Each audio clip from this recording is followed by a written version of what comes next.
Hello friends, अस्सलाम वालेकुम। आज मैं फिर से आपके साथ मौजूद हूँ। और अगर आपने मेरी पिछली वीडियो देखी है और उम्मीद है कि वो आपको पसंद आ रही होगी। इससे पहले कि मैं आगे चलूँ, मैं आपके साथ कुछ चीज़ें शेयर करना चाहती हूँ जो मैंने अपने मैगज़ीन में लिखी थी इसी टॉपिक के मुतल्लिक़, यानी डॉक्टर आमन लियाकत के बारे में।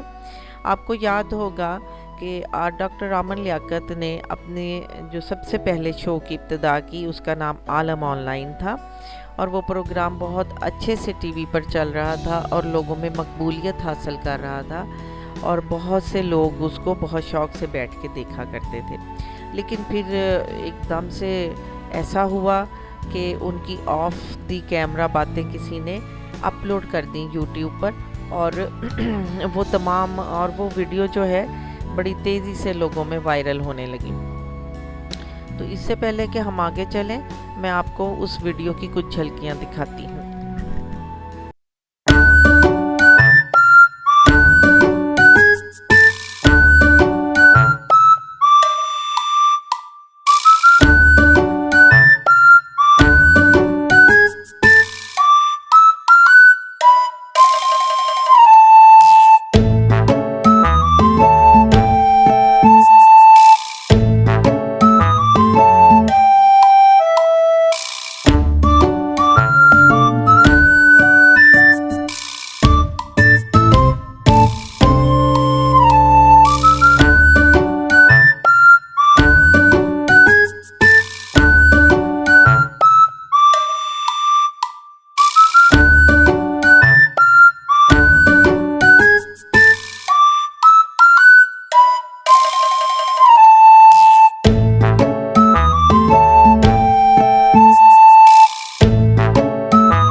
हाँ जी, आपने ये वीडियोस देखी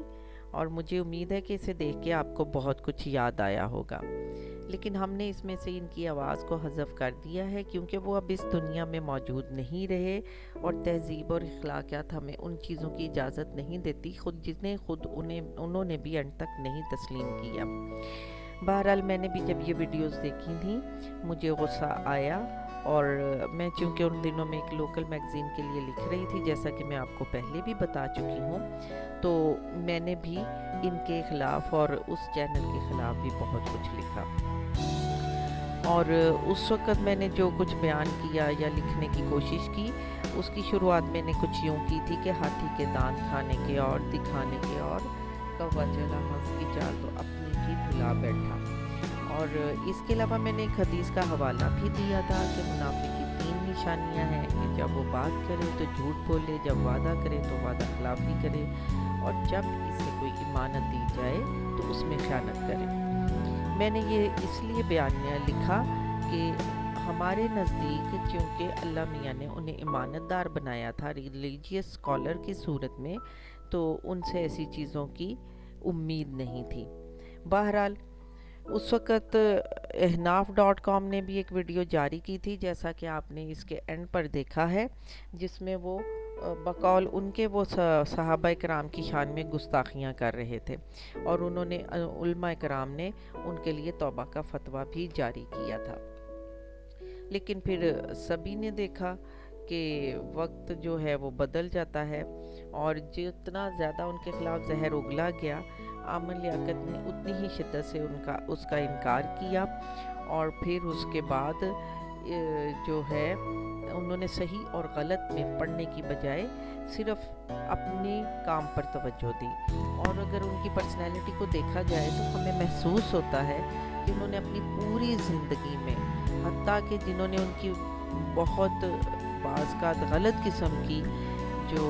میمز بنائی، انہوں نے کبھی ان کے خلاف بھی کبھی غلط الفاظ میں اظہار نہیں کیا، اور یہ ان کی پرسنالٹی کی ایک خوبی تھی۔ یہاں پر بھی انہوں نے کبھی نیگیٹو راستہ نہیں اپنایا، اور انہوں نے بڑے مثبت طریقے سے اور دھیمے طریقے سے لوگوں کو جواب دیا۔ جتنا اب تک میں جان چکی ہوں اور میں سمجھ سکی ہوں، مجھے ان میں ایک خوبی یہ بھی نظر آئی کہ وہ بہت دھیمے لہجے میں بات کرنے والے انسان تھے۔ اس کا جواب انہوں نے ایک اور ویڈیو میں اینڈ پہ دیا ہوا ہے، تو جس میں وہ انکار کر رہے ہیں کہ جو کچھ بھی ان کے خلاف دکھایا گیا۔ جیو کے بارے میں نے جو کچھ بیان کیا اس چینل کے بارے میں، اس میں نے جیو اور جینے 2 کے ساتھ آغاز کیا تھا۔ اس کے بارے میں اگر دیکھا جائے تو 2000 سے جیو نیٹ ورک کے گروپ ایڈیٹر اور جنگ گروپ کے ہیڈ تھے ڈاکٹر عامر لیاقت، وہ اس کے وائس پریزیڈنٹ بھی تھے۔ انہوں نے 10 سال تک ان کے ساتھ کام کیا اور 2010 میں چھوڑ دیا۔ مجھے ان دونوں میں ایک مماثلت بڑی نظر آتی ہے کہ دونوں ہی کنٹروورسیز کا شکار تھے، جس میں عامر لیاقت بھی اکثر جو ہے وہ کسی نہ کسی کنٹروورسی میں شامل ہوتے تھے، اور ہمارا جو چینل ہے ان کی بھی کچھ ایسے ہی حالات تھے۔ بہرحال زندگی میں اتار چڑھاؤ جو ہے وہ جاری رہتے ہیں، اور کنٹروورسیز بھی ہر انسان کی زندگی کا کچھ نہ کچھ حصہ رہتی ہیں۔ انہوں نے جو ان کے اپنے آنر تھے، یا ان کے جو executive of Jio network کے تھے، executive of Jio network جو تھے، انہوں نے بھی اس کا انکار کیا، اور انہوں نے کہا کہ ان کے چینل کو جو ہے بند کرنے کی کوشش کی جا رہی ہے اس سب کے ذریعے، جو اس وقت ان میں چلی، جس میں کچھ مارننگ شوز میں لوگوں کے ساتھ نامناسب رویہ تھا، اور فوج کو بھی اعتراض تھا کہ ان کے خلاف گمراہ کن جو ہے مواد پیش کیا جا رہا ہے۔ جیو کو جو ہے بین کیا گیا 7 جون 2014 کو، اور گورنمنٹ کے ایک بڑے ادارے نے اس سلسلے میں اہم کردار ادا کیا۔ 15 دن کے لیے ان پر 10 ملین PR کے تحت پابندی لگا دی گئی، اور کیونکہ اس میں ان پر اعتراض کیا جا رہا تھا کہ وہ ملٹری کے خلاف ناپسندیدہ چیزیں دکھا رہے ہیں۔ لیکن پھر خود عامر لیاقت کے بھی الفاظ ہیں کہ ہمیشہ مثبت رہنے کی کوشش کرنی چاہیے۔ بہرحال ہر انسان اپنے اندر ایک مکمل کہانی ہوتا ہے، اور جتنی کہانیاں ڈاکٹر عامر لیاقت کی تھیں اور جنہوں نے ان کو اینڈ تک پھر ڈسہارٹ کر دیا، وہ سب جو ہے میں آگے آپ کی ان کی مزید بایوگرافی کی صورت میں پیش کروں گی، اور امید ہے کہ آپ کو میری یہ دونوں کاوش ابھی تک اچھی لگیں گی، اور آپ لوگوں کی حوصلہ افزائی کے ذریعے ہم ایسے ہی آگے بڑھتے رہنے کی کوشش کریں گے انشاءاللہ تعالی۔ اچھا، تو پھر ملتے ہیں، اللہ حافظ۔